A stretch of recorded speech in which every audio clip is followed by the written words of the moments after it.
Hi there guys, my name is Blair Minchin. I used to be a student at Edinburgh University and now I'm a primary school teacher. I work at Victoria Primary School down near Ocean Terminal in Edinburgh. I would have loved to have been speaking with you for the whole hour, but unfortunately I can only get covered for half an hour at the moment, so I'll be teaching when you're watching this. But I think it's just a really good time for me just to basically show you around the classroom. I know when I was a student, basically all I really wanted to see was how does it work? You know, how does literacy and numeracy and everything else, how do you fit it all in? What do you do in your classroom? How do you set it up? And this is how I do it. Now, just before I wax lyrical about what I do, to let you know, there are 100 different ways to teach. I have teachers, colleagues, who are the polar opposite of me and do things very differently and yet are fantastic teachers as well. So there's room for all sorts of thought within teaching, so long as it is research-based and research-informed. Yeah, so this is how I do it though. Now, just before I get into it, I think it's really interesting to talk about this. I'm on Twitter and I asked teachers to describe their practice in 7 words. And I had just under 100 teachers respond to it. And this is what they said. The bigger the word, the more often it was mentioned. And I totally agree. That word relationships right in the middle, that's exactly what teaching is all about. You'll also notice as well, though, if you look at kind of the smaller words that come up, there's a lot of social justice words in there, and that's really important too, I would say. A lot of kind of relational practice, empathy, respect, citizenship, well-being, and compassion, all that there too. And I think it's really interesting too, because then I asked teachers with kids on Twitter to ask their children in primary school what they wanted from school in 5 words.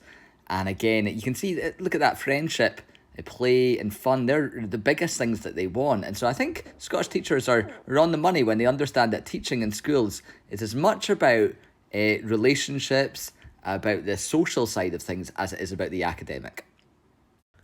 So I was thinking, well, where would I start if I was to bring somebody into my room and say, this is what I'm all about and this is what the class is all about? So these are the global goals. They're a set of 17 targets set by the UN that they're hoping people to reach by 2030. I think you can tell already might have a bit of issue getting there. However, they're very noble goals indeed, but they're a fantastic vehicle for learning about sustainability and equalities. So I have a primary 3 at the moment, so they're 6 and 7 years old, and you might be looking at this thinking, you can't be teaching things like this to 6 and 7-year-olds, meaningfully. And I guess, there's an argument around that to be made. However, it's a wonderful lens to view the learning through. So reading is definitely the most important thing that we do in school, in my opinion, hands down, reading is there. But I've got kind of curated a mini bookcase of books that link quite well to these global goals. So what we'll do is one day a week at story time, we'll read through one and we'll talk to the kids about the message, the meaning of the book. And then I'll be saying to them, so what one of the global goals do you think that links to? So Ruby's worry is all about good health and mental well-being. And then I like to get some quotes from the kids and I just stick them up. So I like that one, emotions need to be spoken. That's for a 7-year-old, that's amazing, eh? And so yeah, we've done lots of books like that. Quick tip from me too, if you actually want your bookcase to be used in a classroom, really think about the books that you're putting in there and space them out, make it look attractive because then the kids will go and use it. And think as well about the sort of books you're getting. If you've got children who really struggle with reading, put in some picture books. Where's Wally? Excellent. But also there's fantastic books by Pete Oswald called Hike, and there's a whole series of this one called Journey by Aaron Becker, which is amazing. But I didn't just use the global goals for that, there's much more to it.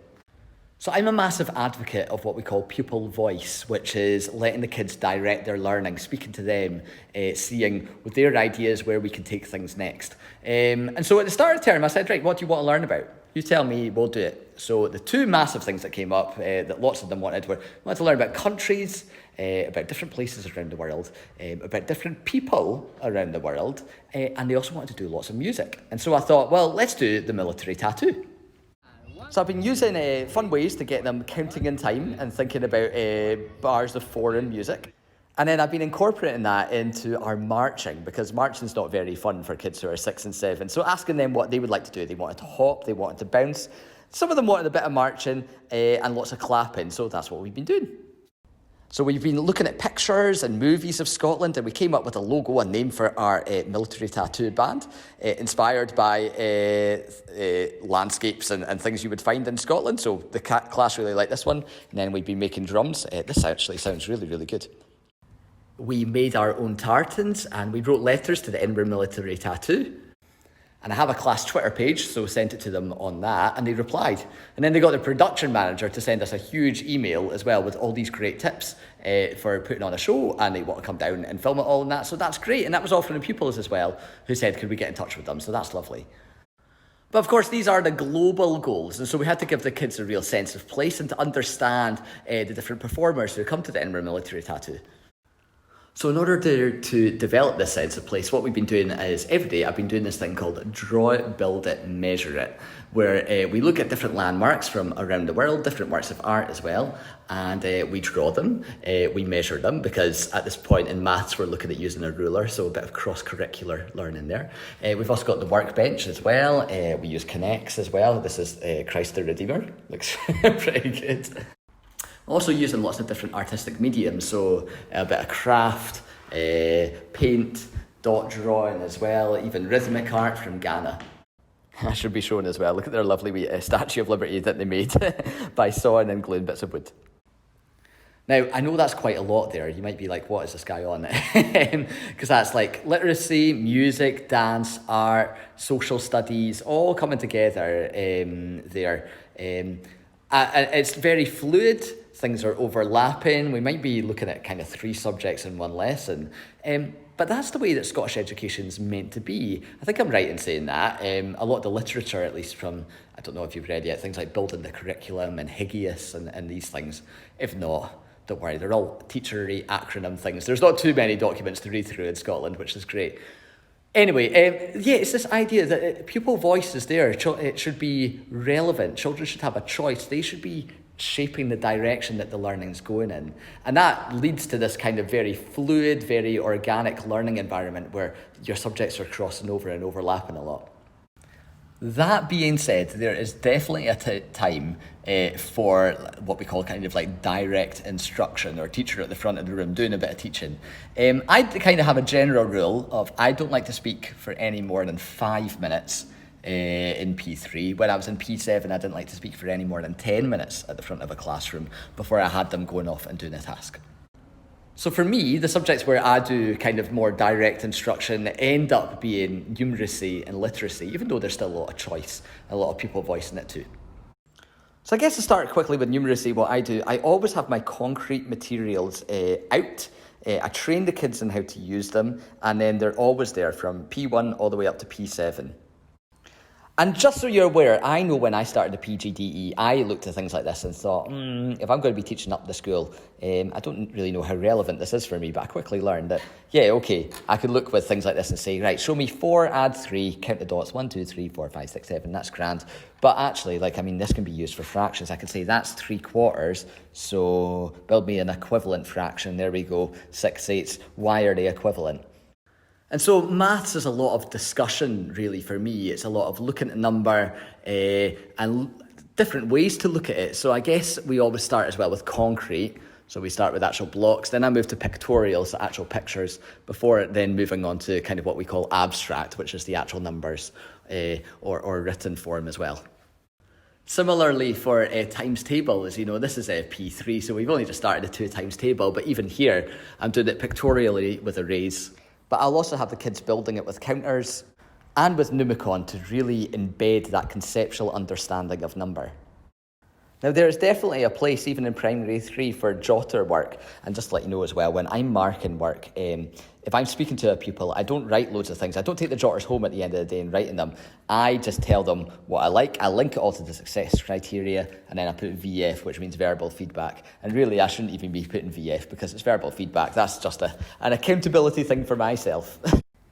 But even in P7 as well, I'd have stations like this where I would set up wee cars and ramps with meter sticks, and we'd measure how far cars went, and then investigate about lowering the ramp, raising the ramp, all that sort of stuff. That's all great maths learning too.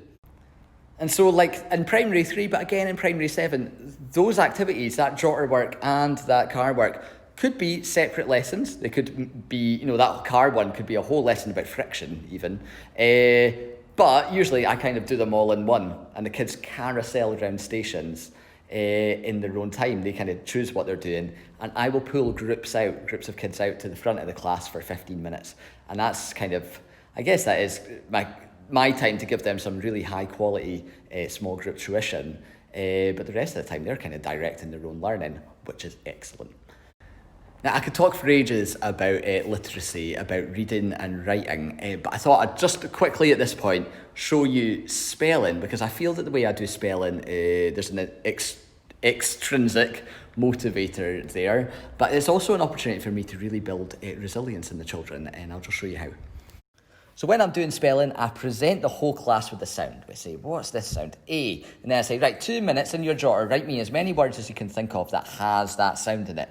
The kids go for it, and then I write tons of them up on my board. Actually, this is what I was doing today. We were doing with. So I put up the ones that they got over here and ones that were really close as well, but just not quite the right spelling pattern.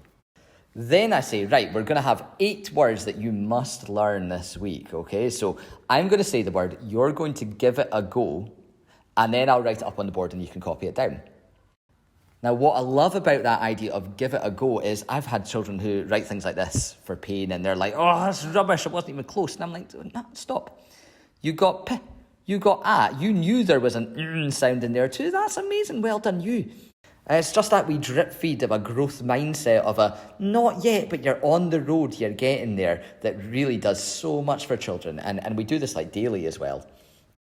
And so throughout the week, the children have 20 minutes to practice every day. We could do kind of basic look, cover, write, check, pyramid spelling, flower spelling, word unjumbles. They can look in the dictionary for more challenging words if they feel these are too easy and they've cracked them. They could be putting them in the sentence so they really understand how the word works. And so all this spelling culminates in the Wilbur Show on a Friday.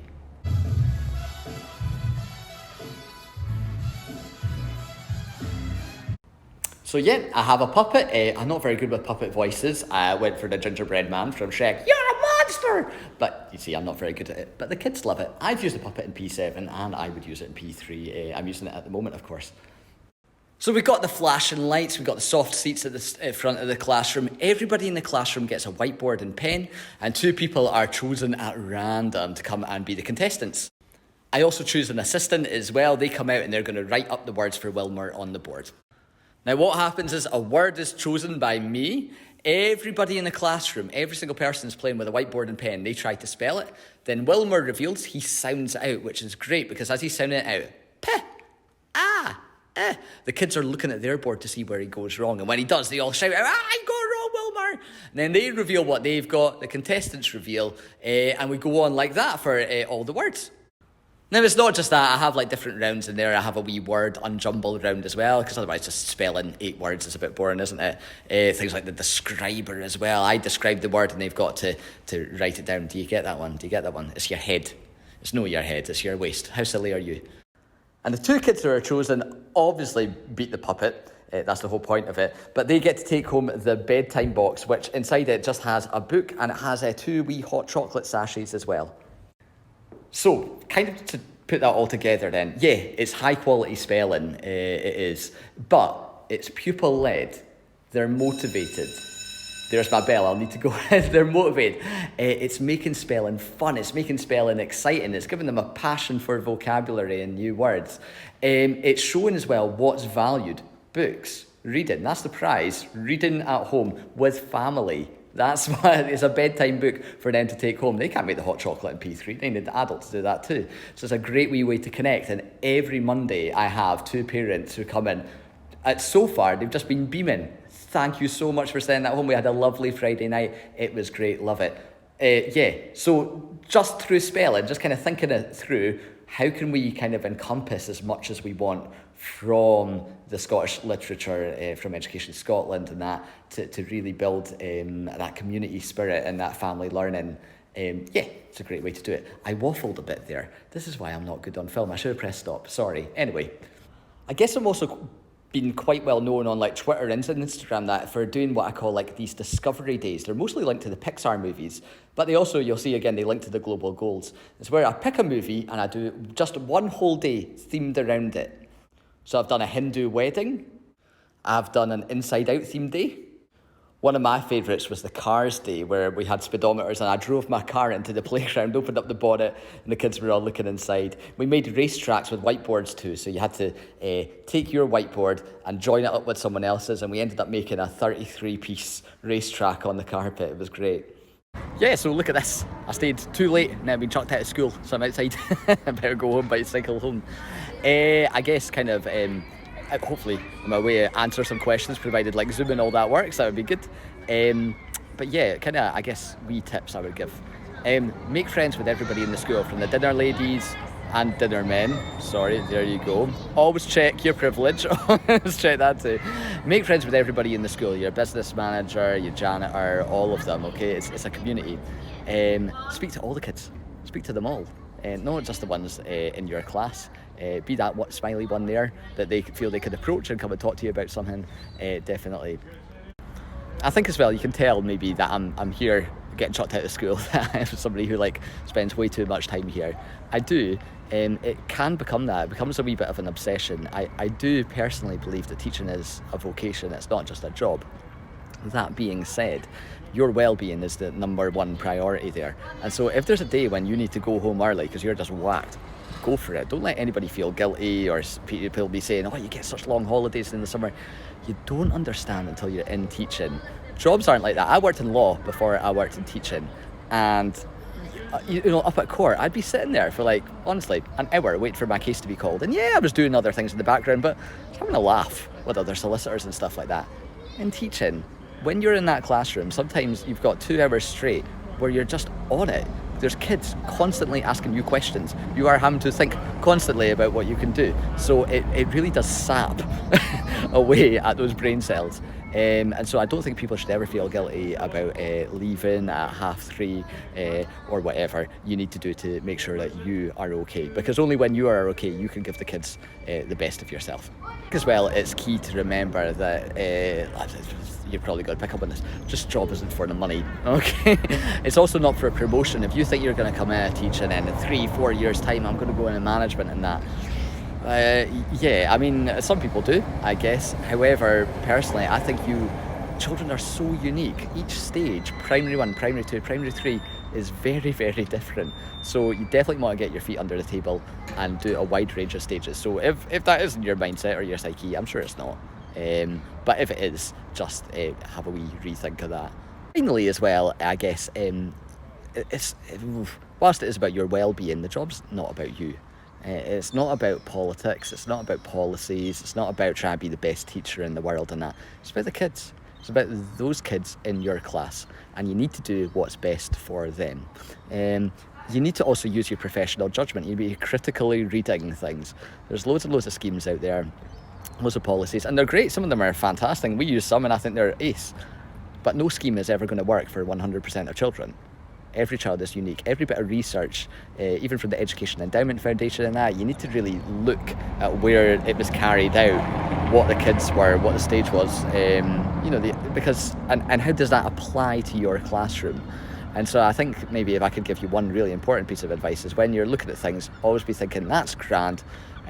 Don't ever think, oh, that won't apply to me or it doesn't apply to my placement at the moment, because it might, but also think, I don't need to do this to the letter. There might be bits of it that I can tweak and that, because it should be led by the kids, because it's about them at the end of the day. It's their lives, it's their education. So thank you so much for letting me witter on. I really do need to go. My poor cleaner over there saying get out of school, so I'll go. Thank you for listening in. I had an amazing time at Edinburgh. It really was some of the best teaching I ever had. The staff are amazing, so listen to them. They're fantastic. I still listen to them now, 6 years on. Thank you again. Hope you have an amazing year. And if you ever need help, I'm on Twitter, I'm on Instagram or whatever. TikTok too. Don't do TikTok. Anyway, I'm there. Get in touch if there's any questions, and I'm more than happy to help. Lovely chatting.